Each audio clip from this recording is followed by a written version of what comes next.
پلٹ کے آ جاتے ہیں تو 2 فرشتے آتے ہیں، منکر نکیر ان کے نام ہیں، اور وہ اس کو بٹھا دیتے ہیں اور بٹھا کر کے اس سے 3 سوال پوچھتے ہیں۔ پہلا سوال یہ ہوتا ہے من ربک، تیرا رب کون ہے؟ اب کوئی مانے یا نہ مانے، رب تو سب کا اللہ ہی ہے۔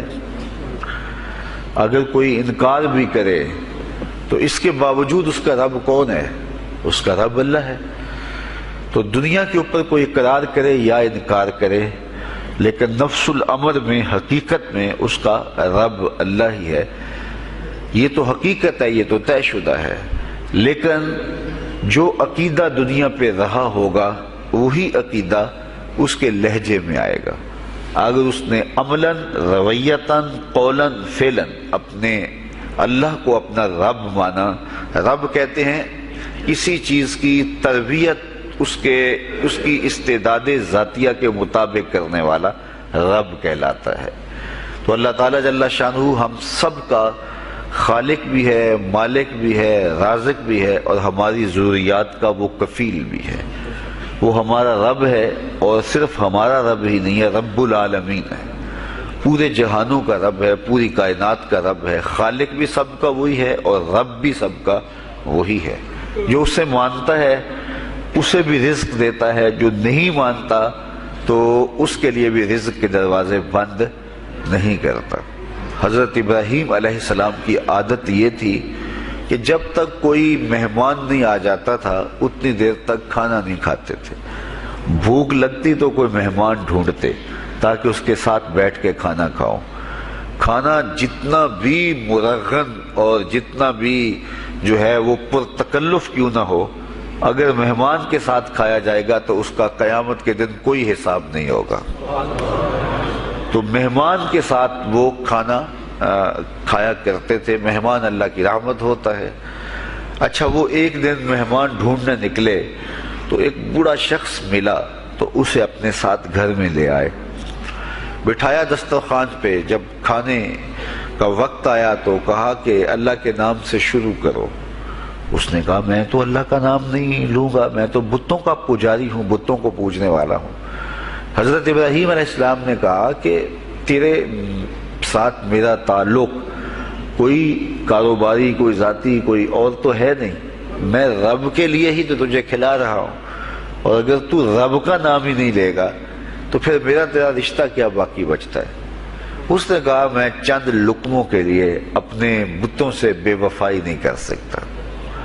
وہ غالب نے کہا تھا نا کہ وفاداری بشرط استواری اصل ایمان ہے، مرے بت خانے میں تو کعبے میں گاڑو برہمن کو۔ اس نے اپنے انداز میں ایک بات کی تھی کہ وفاداری بڑی چیز ہوتی ہے، تو اس نے بتوں سے وفاداری کا بھرم رکھا۔ اس نے کہا کہ میں چند لقموں کے لیے جو ہے وہ تیرے رب کا نام لوں اور اپنے معبودان کا نام چھوڑ دوں، یہ نہیں ہو سکتا۔ آج تو لوگ چائے کی پیالی پہ دین بیچ رہے ہیں، کیا آج ممبر و محراب فروخت نہیں ہو رہے؟ لیکن اس بوڑھے شخص نے کہا کہ میں چند لقموں کے لیے، چند ٹکڑوں کے لیے میں اپنے بتوں سے بے وفائی نہیں کر سکتا۔ حضرت ابراہیم نے کہا تو اگر بتوں کے ساتھ اتنی محبت رکھتا ہے تو پھر میں بھی رب کے نام کے علاوہ تجھے دینے پہ آمادہ نہیں ہوں۔ وہ دسترخوان سے اٹھ کے چلا گیا۔ وہ چلا گیا تو جبریل امین حاضر خدمت ہوئے، رب کا سلام دیا، اے ابراہیم۔ رب سلام دیتا ہے اور فرماتا ہے تو نے آج میرا ایک بندہ ناراض کر دیا۔ یا اللہ، وہ تیرا بندہ تھا، اس کو تو تیرا نام لینا بھی گوارا نہیں تھا۔ کہا ابراہیم اس کی عمر کتنی ہوگی؟ یا اللہ 80 سال کے قریب ہوگی۔ کہا اتنا عرصہ ہو گیا میں اس کو رزق دے رہا ہوں، تو ایک دن نہیں کھلا سکا؟ اب ابراہیم علیہ السلام اس کو ڈھونڈنے نکلے ہیں۔ وہ کسی پہاڑ پہ چڑھ رہا تھا، دور سے آواز دی، او میاں آ جاؤ کھانا ٹھنڈا ہو رہا ہے۔ اس نے کہا تم تو بڑے سخت تھے، لہجے میں، رویے میں تبدیلی کیسے آ گئی؟ کہا کہ اسی رب کا پیغام آیا ہے کہ مجھے اتنا عرصہ ہوا اسے کھلاتے ہوئے، وہ مجھے نہیں بھی مانتا تھا، پھر بھی میں اس کی ضروریات کو پورا کرتا رہا ہوں، اور تم ایک دن نہیں دے سکے؟ تو آؤ کھانا ٹھنڈا ہو رہا ہے۔ کہا تے رب کا نام نہیں لوں گا، کہا نہ لینا۔ کہا اتنی تبدیلی؟ کہا اسی رب کا سندیش آیا ہے، اسی رب کا پیغام آیا ہے۔ کہا پھر کھانا بعد میں کھاؤں گا، پہلے اپنے رب کا مجھے غلام بنا لے۔ تو کوئی مانے اس کو بھی دیتا ہے، کوئی نہ مانے اس کو بھی دیتا ہے، بلکہ دنیا کے اوپر کافروں کو زیادہ دیتا ہے۔ ایک روایت میں آتا ہے کہ اگر اہل ایمان کی دلجوئی کا لحاظ نہ ہو تو کافروں کے گھروں کی سیڑھیاں سونے اور چاندی کی ہوں، لیکن یہ کہیں گے ہمیں تو مار ہی دیا ہے۔ اور اقبال نے کہا تھا نا کہ کافر کو دیے حور و قصور اور مومن کے لیے فقط وعدہ حور۔ تو اس لیے ان کی دلجوئی ہے، ورنہ کافروں کو اتنا دور، چونکہ ان کا حصہ آخرت میں نہیں ہے، ان کا حصہ صرف دنیا ہے۔ دنیا پہ عیش کریں، دنیا پہ عیش و عشرت کی زندگی گزارے، دنیا ہی دنیا، آخرت میں ان کا کوئی حصہ نہیں۔ اور مومن کا آخرت میں حصہ ہے، اور دنیا کے اوپر جو تکلیفیں آتی ہیں ان تکلیفوں کا بدلہ اس کو قیامت کے دن دیا جائے گا۔ بلکہ صحیح حدیث میں آتا ہے کہ جب اہل بلا کو ان پر آنے والی مصیبتوں کا صلہ دیا جائے گا تو لوگ آرزو کریں گے کاش ہمارے بدن کو لوہے کی کینچیوں سے کاٹ دیا ہوتا، اور دنیا کے اوپر ہمیں بھی تکلیفیں، اذیتیں، آلام و مصائب آئے ہوتے۔ تو مومن جب اللہ کی طرف سے آنے والی کسی تکلیف کو خندہ پیشانی کے ساتھ قبول کرتا ہے اور اس پہ راضی رہتا ہے اور صبر کا دامن ہاتھ سے نہیں چھوڑتا، واویلا نہیں بچاتا، جزا فضا نہیں کرتا، تو اللہ تعالیٰ نے اس کے لیے اجر رکھا ہے۔ بلکہ رسول کریم نے ارشاد فرمایا مومن کے پاؤں میں جو کانٹا چبھے تو اللہ اس کا بھی مومن کو قیامت کے دن اجر عطا فرمائے۔ تو مومن کی زندگی جو ہے وہ بڑی خوبصورت زندگی ہے۔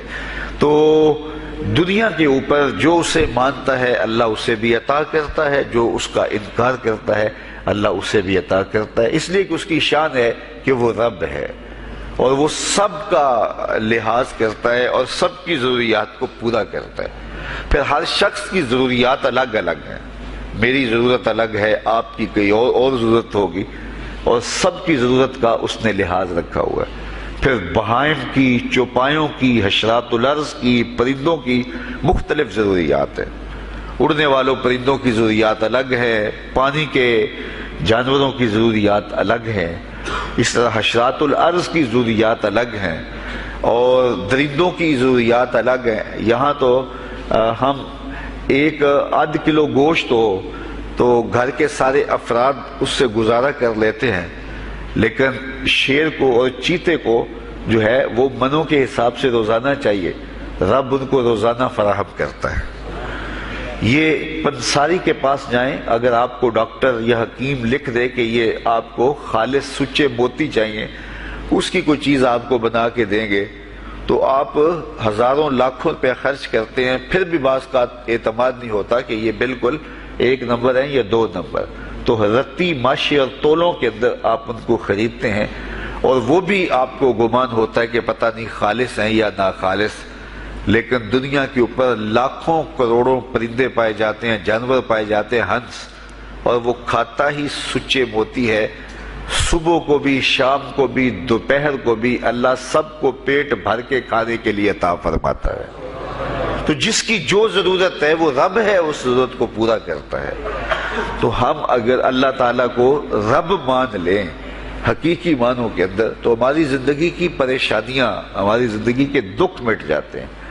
مصیبتیں اس وقت آتی ہیں اور اس وقت پریشانی لگی رہتی ہے، دھڑکا لگا رہتا ہے کہ جب انسان جو ہے وہ سمجھتا ہے کہ میں ہی جو ہے وہ کچھ کرنے والا ہوں۔ وَمَا مِن دَابَّةٍ فِي الْأَرْضِ إِلَّا عَلَى اللَّهِ رِزْقُهَا، زمین پر چلنے والی، ریگنے والی کوئی چیز نہیں جس کا رزق اللہ کے ذمہ کرم پہ نہ ہو۔ تو جب انسان اس عقیدے کو اپنی روح میں، اپنے باطن میں اتار لیتا ہے تو پھر اس کی زندگی سوکھی ہو جاتی ہے کہ وہ میرا خالق بھی ہے اور وہ میرا رب بھی ہے۔ اور یہ یقین انسان کی زندگی کے اندر اعتماد، روشنیاں اور توکل بھر دیتا ہے۔ بلکہ ایک حدیث میں آیا کہ جس طرح توکل کرنے کا حق ہے اگر وہ تم ادا کرو تو اللہ تمہیں ایسے رزق عطا فرمائے جس طرح پرندوں کو عطا فرماتا ہے۔ وہ جب صبح نکلتے ہیں تو ان کے پیٹ خالی ہوتے ہیں اور انہیں پتہ نہیں ہوتا کہ کہاں سے رزق مل رہا ہے، اور جب وہ شام کو آتے ہیں تو ان کا پیٹ بھرا ہوا ہوتا ہے۔ بند توکل، پنچھی اڑ دے، خرچ نہ پلے زیرہ ہو۔ سلطان بہو فرماتے ہیں کہ انہیں کوئی نہیں پتا ہوتا کہ فلاں جگہ پہ جانا ہے، لیکن کبھی ایسا نہیں ہوا کہ وہ بھوک سے مر گئے ہوں اور انہیں کچھ ملا نہ ہو، تو وہ خالی پیٹ کبھی نہیں آتے۔ وہ اللہ تعالیٰ ان کو رزق نصیب فرماتا ہے، وہ سب کا رب ہے۔ تو اگر ہم اپنے رویے سے، اپنے عمل سے، اپنے عقیدے سے واقعی اللہ کو رب مانتے ہیں، تو پھر قبر میں جب سوال ہوگا من ربو کا، تیرا رب کون ہے، تو پھر کبھی بھی جواب دیتے جھجک محسوس نہیں ہوگی۔ بندہ عرض کرے گا رب اللہ، میرا رب اللہ ہے اور میں اسی کو اپنا رب مانتا ہوں، میری ضروریات کی کفالت بھی اسی کے ذمہ کرم پہ، اور میرا تیقن، میرا یقین کہ وہ میرا رب ہے۔